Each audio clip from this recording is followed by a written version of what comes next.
Be here now. Just be here now.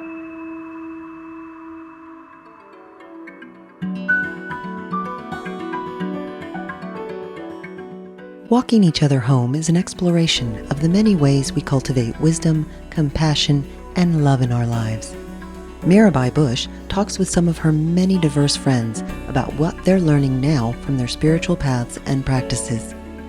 If you would like to support this podcast, please visit BeHereNowNetwork.com/Mirabai.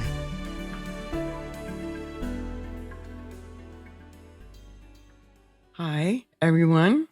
This is Mirabai and Walking Each Other Home. This is Walking Each Other Home is all the disparate conversations on this channel are held together by the idea that we're all walking our own paths, each unique, but we really can help each other. In fact, we need each other. In fact, we are not separate from each other. I know Bill said something about the artificial separation created by skin. That was good. But we need each other in order to do this grand project of waking up and coming to love everyone and serve everyone. So I've been engaging really diverse people in conversations about what's helping them wake up and then what they can share with the rest of us. And today I have here two wonderful people. Bill Duane blends 12 years at Google and 10 years of consulting and everywhere in healthcare, manufacturing, finance, media, neuroscience, team effectiveness, mindfulness. He's writing a book on innovation now. And we first knew each other at Google. And I started there in 2007 or 8, which now is really ancient history, especially in tech time. When I was working with Jade Meng Tan and Norman Fisher to develop this program we did called Search Inside Yourself. It was Google's mindfulness-based emotional intelligence program that many, many people at Google went through, learned from. So we met then and loved each other. And now he's working with Lisa Solomonova at, I love this, the Center for the Study of Apparent Selves, which is anchored in Kathmandu. And they're asking questions like, can being aware of the illusion of self augment an agent's affordances? A word I wasn't comfortable, don't usually use. So it means the quality or property of an object that defines its possible uses or makes clear how it can or should be used. So becoming aware of the illusion of self, can it augment an agent's affordances? And then the subtitle is Integrating Buddhist Philosophy, Cognitive Science, and Artificial Life. And that's what we're going to talk about today. Lisa teaches in the Department of Psychiatry at McGill. And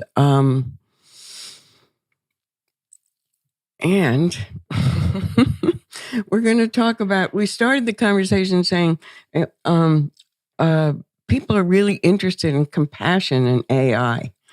And one thing that made a lot of sense in early conversations to me is about why Buddhism and AI, that to design minds, you have to understand your own.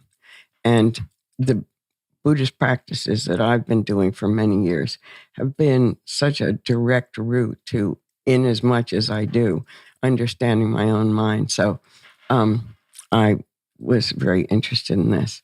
So let's start with Bill. Would you define AI most people think of robots or Siri or Alexa or just functions like visual recognition or something I came upon online, robots as therapists.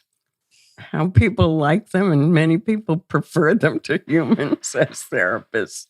Oh my God. And so tell us, what are we really talking about when we talk about AI? Well, I think first of all, thank you for having me. I loved the introduction, and it feels like it would not be appropriate to start without an expression of gratitude. You know, the way that you framed this conversation as helping each other walk paths. This path and this conversation, and my involvement with Lisa and the center, and all this work, and even most of my practice, can be traced back to my exposure to these practices in Search Inside Yourself and MBSR. So without a doubt, without you, I would not be sitting in these chairs thinking these That's thoughts. Great. So I really wanted to start off with an expression of gratitude.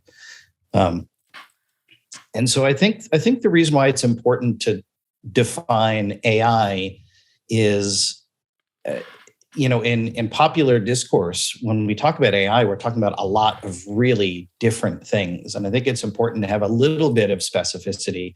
So I'll offer some comparisons of different things we mean when we talk about AI that might be supportive of this conversation. So generally, when we talk about AI, we think about either, if you're the optimistic sort, the Star Trek computer, or if you're the pessimistic sort, Skynet from the Terminator movies, some highly advanced technology that thinks and can interact with us in substantially similar ways that we would interact with another conscious being.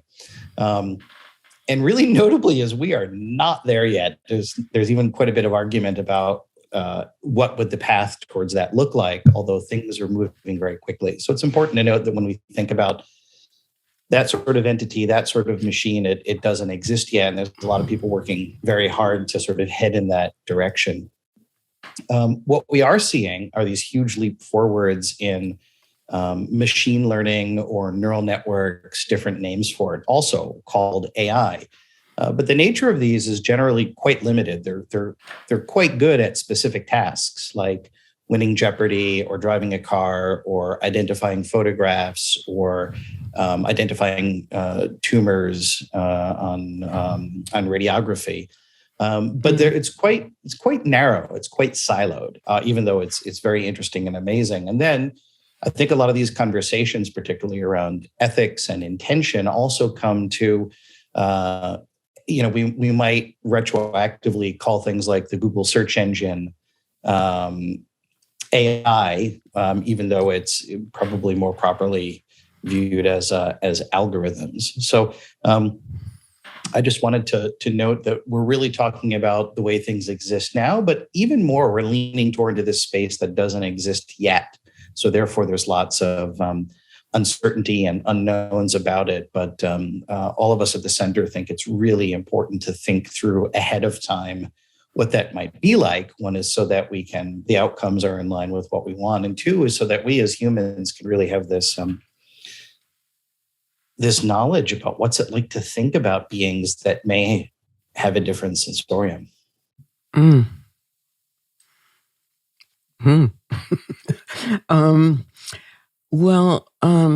Yeah. I would, so the two things we're talking about are AI and compassion. And I would simply say that compassion is a Buddhist understanding, the ability to empathize with another person's suffering. And within that is the desire or impulse to relieve that suffering. So is that a good working definition for compassion for this conversation, or? Yeah, I suppose. I mean, for me, this is an aspirational project, right? Mm-hmm. So I'm a cognitive scientist. I'm a neuroscientist. So a lot of work that I do right now has to do with theory of mind and empathy. and potentially compassion. So just as we don't have a very good compassion model in science, it's only natural to turn to other traditions like Buddhism, which does have complex, systematic, practical ways to generating certain kind of things.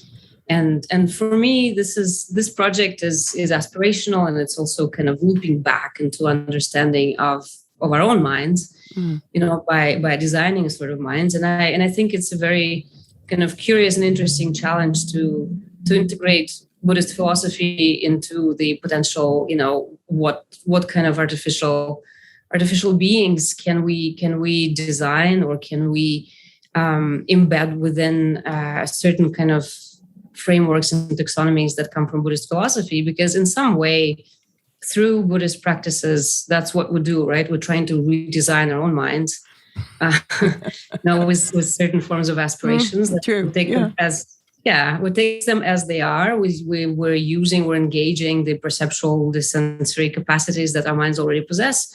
However, we're trying to make them into something else. So in a way, it's kind of an interesting, empirical question, and just a curious challenge as we design the minds that are sort of like ours, but also using insights from traditions that explicitly are focusing on redesigning our own minds, like what kind of beings could those be, and in this sense, looking kind of like narrowing down a little bit our search in terms of looking at maybe things such as the idea of no self or collective selves, right? Or selves not being entirely just delimited by our own brains and our own bodies, right? And this idea is very prominent in Buddhist philosophy. Also, have their own kind of mirror images in Western philosophy, particularly in phenomenology, right? And theories of embodied cognition and collective intentionality. So there's a lot of things to look at.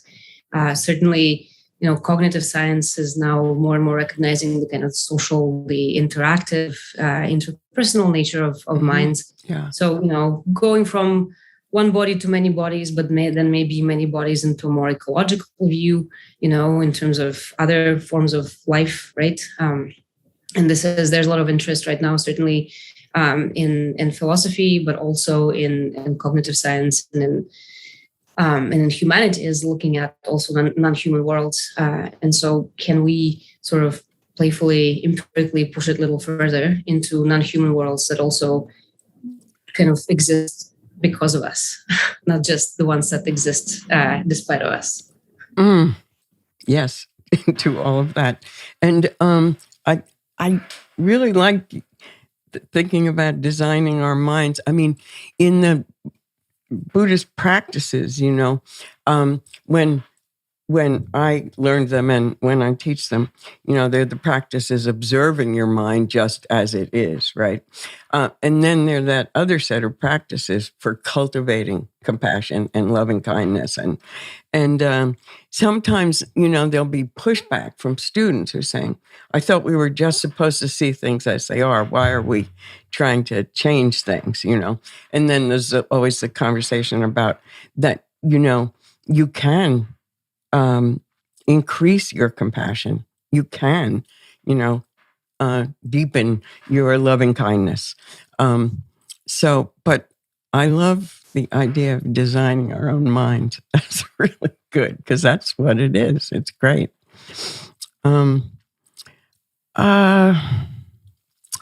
Let's see. There's so much.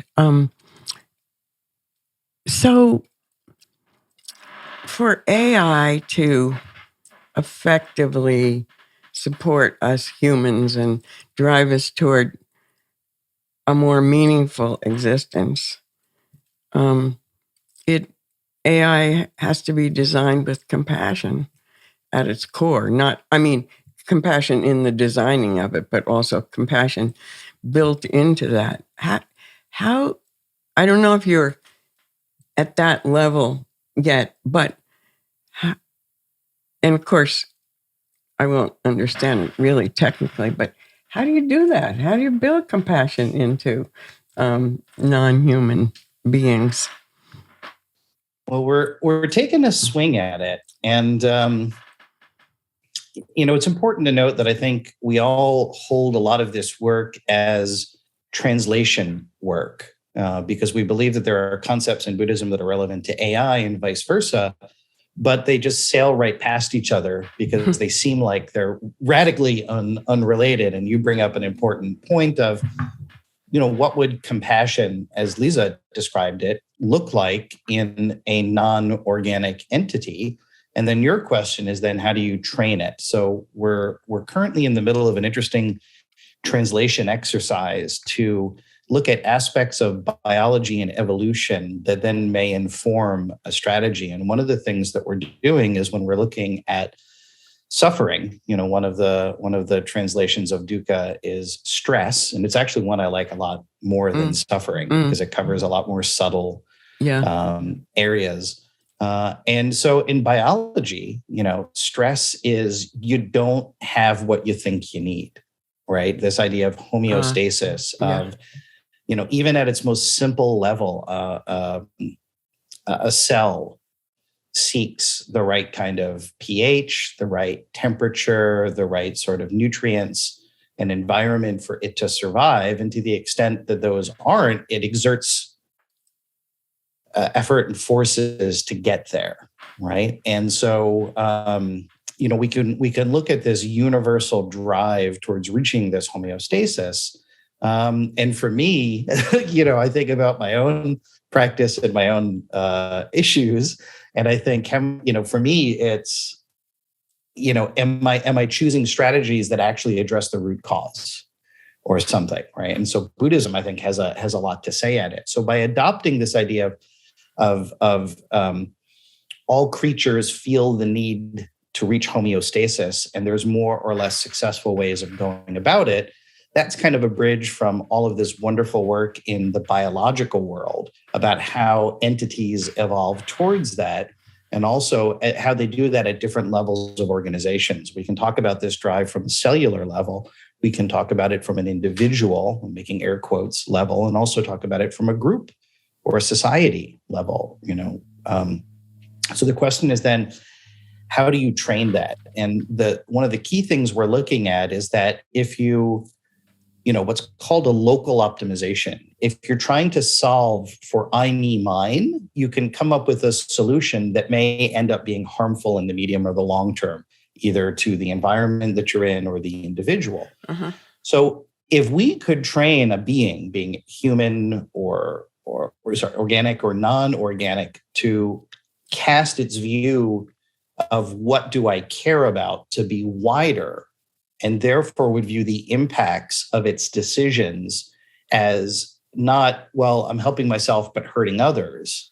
But if you expand that circle of care a little bit, then you say, well, I'm hurting myself, which speaks to, the Dalai Lama's point of, being kind is just an enlightened form of selfishness, right? You're taking care of yourself. So what we're thinking about is that how might we increase the perception and intention of a being so that circle is wider, and therefore it pursues strategies of alleviating stress that's more of a global optimization versus local. And so even though it seems a little tortured to talk about it in those nerd terms, we're then hopefully creating a bridge by which we can look at all of these things from evolutionary biology.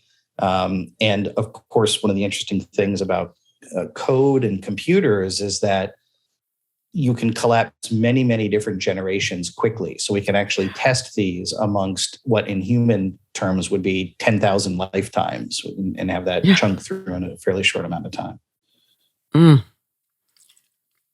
That's really helpful to hear. I mean, with my simple first response of, one of the ways that we train compassion in people is to have them do the just like me practice, where you're looking at another person, or you bring somebody to mind and you recognize that just like me, this person suffers and doesn't want to suffer, wants to be happy. And anything I can do to relieve that suffering because this person's just like me. But yeah, so like how you teach an artificial intelligence to that humans would be just like me, just like what pronouns do you use for AI? They, no doubt. Yeah, it's all kind of I love it because it just expands the mind so wide, so much wider than most things I come across in my life. I can, with a little study, I can understand them, but this is so great because you really have to open your mind very wide to think about it. So let's see. Lisa, I saw that at the Center for the Study of Apparent Selves, which I love, you are taking these most foundational teachings of Buddhism, impermanence, dependent origination, interconnection of all life, and asking about their connection or value for AI. That's what we've been saying. But could AI understand cause and effect, which is so essential to understanding these other concepts?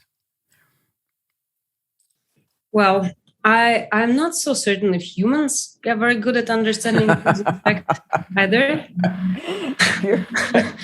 Great. So I mean, I guess I'm both optimistic and also kind of like, well, we'll see, I guess. Yeah, some of the interest here is really kind of taking, just kind of figuring out a way to talk about such things as, for example, selfhood, right? So, what would it be like to design a being that doesn't have to unlearn the kind of individualistic or very, very kind of knee-jerk reaction, view of oneself, but right away perhaps sees themselves as part of more than one thing, right?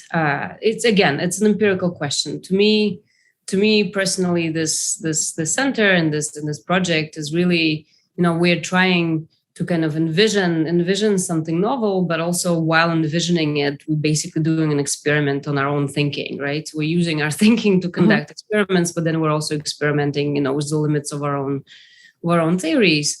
So in terms of how does one recognize cause and effect? Well, there's advanced specific techniques and things like machine learning, right? There's a lot of various forms of simulation, but to me personally, what is really interesting is to see what happens if from the outset a system is designed using specific kinds of principles in mind, such as, for example, we are trying to work with the idea that intelligence, and in this case, artificial intelligence, can be basically understood as forms of care, right? And those forms of care, the idea of that you mentioned before of compassion, this is like the higher level understanding of, the compassion is higher level understanding of care. And we're trying to kind of work it up from like simple things, like just, maybe affective non-indifference to oneself first, right? Like simple organisms don't want to die, right? Don't like being stressed, don't like being hurt, right? It doesn't mean that they have any other forms of care, but at the very least, they have some kind of, they kind of bothered, by the idea of their own mortality. All right, great. So moving up from there, what happens when an organism is bothered by the idea of mortality of other organisms, just like itself, right? And then you can start thinking about, other forms of care, such as, let's say, of course, we're using metaphors, right? And in a way, we're using these Buddhist terms as metaphors, right? And certainly, my role in the project is to bring in perspectives from cognitive science, neuroscience, psychology. So certainly, when a being starts caring about other beings, you can think about, animals and the offspring, right? What happens? Like, what happens when one develops form of care for their little ones, right? And then, of course, then that also feeds back into the very basic ideas of like, okay, but is it even possible for a being that is embedded in the social world of, let's say, its own species? Is it possible for that being to even ever conceive of oneself as being separate? This idea of becoming, well, either of you could answer this. This idea of becoming a bodhisattva agent. That I think you said much of our current thinking focuses on the notion of a bodhisattva agent, a hypothesized artificial agent that evolves toward optimal cooperative behavior based on recognizing the shifting and at times unintuitive nature of beings and their contexts. So what about that? And what would it look like in a bodhisattva agent? I know, Bill, you talked to me about this when we first started talking about all of this. Yeah, I'll start, and then Lisa can correct and add on from there. So earlier we were speaking about what is care and compassion, and how might that show up in different contexts, in a human context, in a non-human context, and we talked about this idea of expanding your scope of what you care about. Lisa, before when she was talking, was talking about shifting from an individual to a community standpoint, and looping back to the very beginning of the podcast, is that question is, does that give us affordances? Does that actually improve our ability to come up with solutions? So, one of the ways that one can study this is via artificial life, where you actually code a universe with a set of rules for survival and sustenance, and then different beings within it that operate according to some code or heuristics. So, for instance, one of our colleagues, Olaf Witowski, did one that showed that cooperation can actually emerge in these populations without being explicitly programmed. So when we talk about an AI agent, we're talking about sort of a construct that exists within one of the phrases that I've heard in the artificial life sphere is called a toy universe. So when we were thinking about that concept combined with some of the things from the earlier conversation, we thought, well, one of the ways of expanding care in the Buddhist traditions is this notion in the Vajrayana Mahayana traditions of the Bodhisattva vow. And the Bodhisattva vow it's infinite. It's a vow of setting the intention well beyond your sensorium. Beings are endless. Yes. Right? Yes. And so, the nerd rationalist part of me, I've always felt grumpy about that. Being like, it doesn't make any sense. But if you think about it from this perspective, it is an intentional setting of intention beyond your own sensorium, beyond your own current ability to influence things. So there's that idea of setting the vow. Our curiosity is, if we were to program one of these AI agents to expand its care infinitely, and then some sort of training regimen to have its actions match its intentions, and each generation a little bit more and a little bit more, could we think of that as a bodhisattva agent? And then one of the nice things about this idea of toy universes is you can let that run for 10,000 generations. Does that create an entire universe of bodhisattva beings? And what are sort of the things that encourage it or discourage it? What works? What doesn't work? And then if we want to get sassy, we can also have in computer science, there's this idea of an antagonist load. So if you want to run a system, you run the software on the system, but of course, real life means that other things are going on too. So you might have another separate system trying to get at those resources too, called an antagonistic load.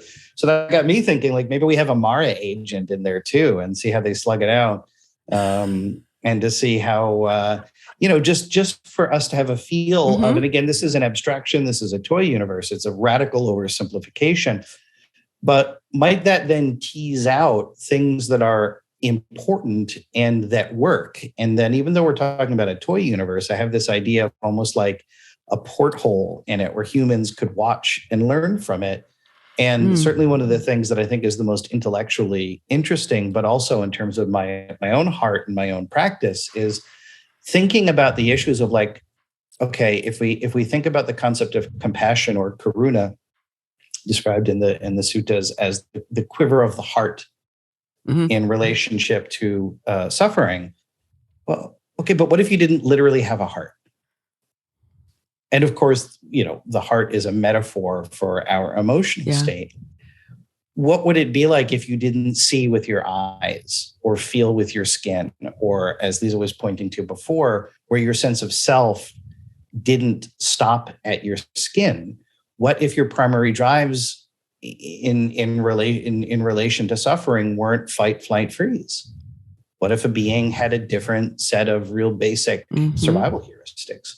Just even watching that, what could we learn about our own? It reminds me of, Oliver Sacks' work, where we only learn about how our mind works when part of it breaks, and it breaks in ways that are really interesting, that highlight things that are so much a feature of our lives and our awareness that we don't notice them, or like fish in water. So for me, thinking about how might this be for machines, I find it really deeply challenging in the good way from my own practice standpoint. Well, help me with this. The Bodhisattva vow, which is essentially suffering is boundless, limitless. I vow to end it. Beings are numberless. I vow to save them all. As you were saying, it's beyond what we could possibly do, but we take that vow, knowing that, and at the same time working as if we could. But the work, the spiritual work, to be able to do that is to do all the practices to come into full realization, right? Wisdom and compassion, so that you then could bring that to the work of saving all beings from suffering. So when you're looking at an artificial intelligence who now knows and can hold that beings are numberless, and nevertheless, I'm going to relieve suffering for all of them. But how does the wisdom that we humans have to work so hard to cultivate and realize, how does that get into the artificial intelligence? I don't know if that's the right verbs to use, but no, that's exactly it. That's exactly the challenge. I find it very interesting and playful to have this like paradoxical aspirational AI that knows that it's never going to be able to do what it vows to do, right? It's like a Bodhisattva vow, it's just not going to happen. It's a poetic aspiration. It's a form of orientation towards the world, like we're not actually going to, it's been a running joke in our group that I'm a bad Buddhist because I think I can't actualize my Bodhisattva vow, but I kind of feel like I probably won't. I know that the bad Buddhist. That could be a character in something.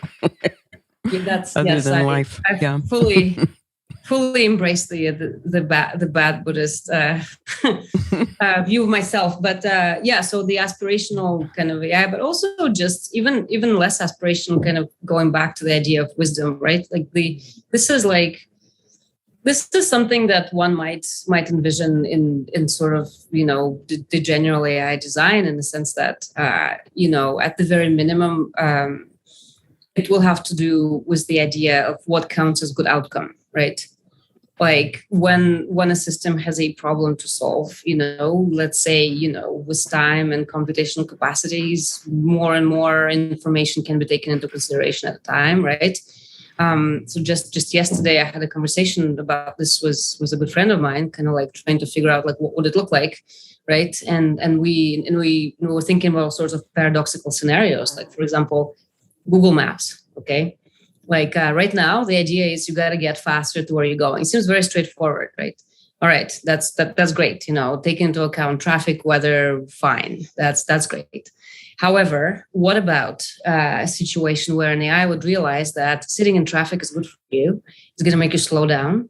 You're going to have more conversations with your family while you're in the car on the way to school. Will that then result in the in the compassionate AI letting us sit in traffic for longer? Or maybe sitting in traffic is great because we're going to get increasingly frustrated and abandon cars and get on bikes. Is that because when we started this conversation, you referred to this paper we're trying to write about augmenting affordances, and the idea of affordances comes from what's the domain that's known as ecological psychology. And the idea is that the objects and things in the world, they call out for our attention, right? And that's based on the way that our bodies and mind are developed, throughout our history, right? So, very kind of simple ways, chairs are for sitting, cups are for drinking, right? Because they're designed in a certain way, we recognize that our bodies are attuned to those things, right? Tree maybe for climbing, like will be for swimming. Etc. And of course, these affordances are physical, but they also cultural, right? A chair is for sitting, but the throne is for sitting, but maybe not for you. A door is for opening, but the door that says, the Dean of McGill maybe is not for me, right? So it's like we learn more complex forms of affordances. They become also, cultural, contextual. Maybe the throne is for sitting when nobody's looking, So in other words, we're always in some kind of conversation with ourselves, with the way that we're enculturated in the world, not only on physical level, but also on, again, more than one person, right, level. So the idea here, the kind of challenge was that, okay, well, if the idea of no self is, or at least, no soul itself, or no constantly unchanging self is so central and so important in Buddhism, and it's pretty important in, developmental psychology and cognitive science, neuroscience, etc. If those ideas are really, pointing to something fundamental about what human mind is and what it can be, how can we then what would happen if an artificial system would kind of come to that realization faster? And then what kind of outcome, what kind of information, as you're mentioning in the idea of wisdom, would be counted as desirable outcome? Is it really just about getting to work faster? Or maybe the system takes into account like the idea, the faster people get to work, the more hours they spend at work, the faster they burn out, the less time they have to, listen to your podcast, Mirabai. That makes me think. So a dear friend of mine is an artist. I'm an engineer. When we're walking from point A to point B, I would be like, well, let's go this way. And she would say, well, I think we should go this way. I'd be like, well, and she'd been hanging around with Google engineers long enough. She said, pray tell, in which way is your way more optimal? And I said, it's shorter. And she would say, mine's prettier. Right. And, it was great fun. And it speaks to what Lisa was pointing to, is this question of what are you optimizing for? Yeah. So part of the reason why we enjoy doing this work, and we hope that it might be useful and important, is a lot of these systems right now, what are they optimizing for, is something that's fairly narrow and specific, and generally driven by concerns around time to market, those kinds of things. And, that's a powerful draw. It's a powerful sense of energy that propels things, propels action. But going back to the idea of the Bodhisattva AI vow, so, we have this idea that people are creating these narrow sets of what does optimal mean in order to move quickly. But that results in all of these unintended consequences, perhaps echoing back to your questions before around karma or unintended consequences. So we believe that even though it invites more complexity in the short term, widening the scope of care and concern actually leads to these global outcomes, and therefore could actually be a form of hyperintelligence. And just to echo back to the very beginning, we're now starting to describe the qualities of something that doesn't exist yet. So there's a lot of hypotheticals going on, but we think this idea of increasing that sense of care is actually an affordance. It would actually help, although in the short term, it's complicated, right? Most of these people are choosing a narrow definition of what does optimal mean because it's faster. We hope that it's a forcing function, that it's a forcing function if you cast the net wider of care and concern, that will actually lead to hyperintelligence because you'll come up with better solutions. Because if you just, it's almost like manufacturing and pollution. If you just say, well, if we put it in the river, it's not our problem. Well, you could make things a lot easier, a lot less complicated, but then also sets things up for being a self-limiting situation. That's great. I mean, just that question, what am I optimizing for? I mean, we could use that many times every day and learn from it. It just stops you to think. I mean, it's basically what are your values, but it's better for kind of everyday things like, why are you choosing that route home? That's really good. I mean, we just a few minutes left, but what else about this mix of compassion and AI, or Buddhism and AI, that since you've both been thinking about it so much, I don't know, what else do you think would be illuminating for like our everyday lives right now? Like, I loved that question. What are you optimizing for? And I love that, the idea that, yes, we can hold the truth that we can't save all beings, but actually that could really be programmed in, into artificial intelligence, where that could be a driver, or just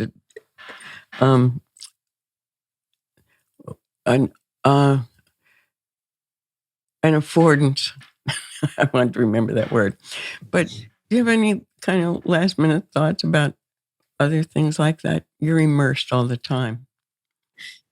Yeah. I think that's exactly it. That this is a thought experiment and potentially a real experiment also. The kind of paradoxical intention and also paradoxical affordance. I mean, I think one thing that potentially the Bodhisattva vow does for us bad Buddhists like myself, it kind of keeps us humble, like I kind of know I'm going to fail, right? It keeps me in check. It keeps me in check, it keeps me in check. It keeps me kind of like on the lookout. Well, maybe I'm wrong, maybe this is not the way, because I'm just, I know I'm probably not going to do it. And of course, the danger here is to fall into some kind of nihilism and, constant self-doubt, but also doesn't have to be that way, right? So having an artificial system that kind of, potentially checks itself for various values is one thing, right? And that's also knows that it's not independent of other things. That's already kind of interesting anyway.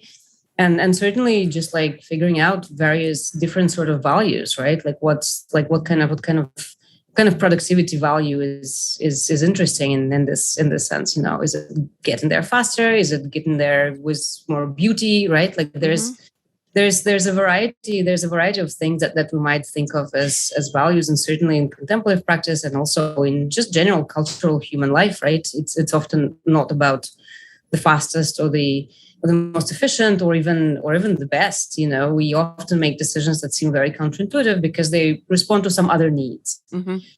So can you have an artificial system that is open to other needs, and that is potentially, keeping itself in check and having this, the idea of care, but also not necessarily knowing better. I think for me, these are all very, very interesting questions. Looking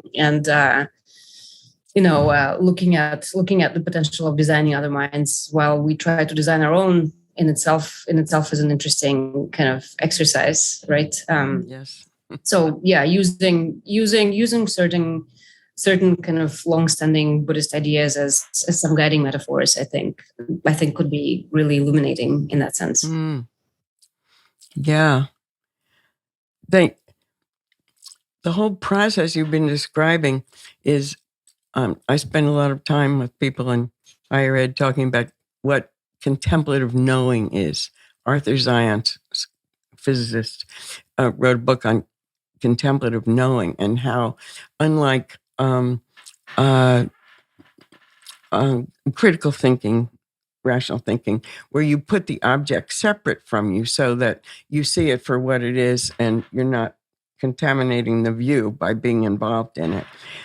In contemplative knowing, you bring whatever it is, an idea or a person or an object, as close as you can. It becomes intimate, and you know it in a different way. You know it in a contemplative way and a more holistic way. And by learning about the ways in which artificial intelligence could hold compassion, you're looking into your own mind to discover the nature of that. That's really powerful and beautiful, I think. Yeah, and one other thing just came to mind in terms of how we can apply it to our own lives is like the classical academic joke. Have you read this book? I was like, well, no, I haven't even taught it yet. And this is an exercise, right? This is an exercise that we often give students. Like, if you want to understand something, try to teach it. Yes.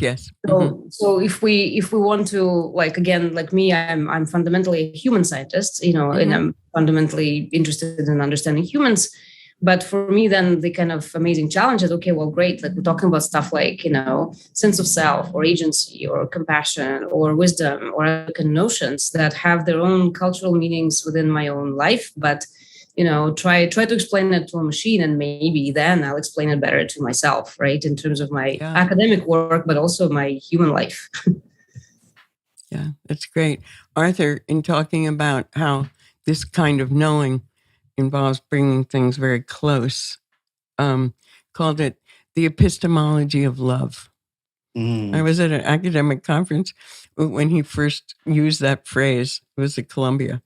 And the whole place, everybody stood up and roared with applause.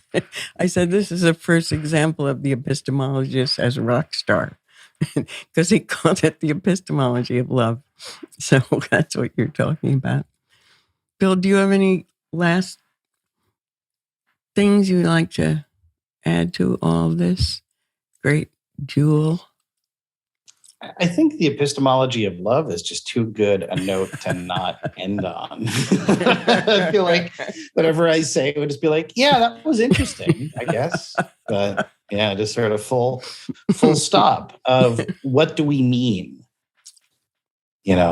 Just to echo Liza's thoughts, what do we mean when we say care? What do we mean when we say action directed towards care? And so in the translation of it from organic to non-organic beings, and the non-organic beings are evolving at such a clip that even though they're not there yet, it's likely, maybe not likely, but possible within a lifetime or so that they would be. And so I just think these are important questions to answer, not only from a defensive standpoint, but to presence our colleague Olaf. If a machine doesn't have its sense of self stopping at the skin like ours does biologically, just based on our sensorium, but I'm sure there are lots of things that humans are going to end up being better at. Talking about what Lisa said about the idea of communities, and there's no such thing as a baby. What if 100 years from now, people say there's no such thing as a human, right? Because the humans need to exist in their ecology. And what if that ecology includes other beings that can augment, just to, it feels a little vulnerable to be optimistic in that, and I think it's important to not be naive about it. But I do think there's a possibility of an augmentation where different types of conscious beings can inform each other. That was great. Thank you. Thank you. Yeah.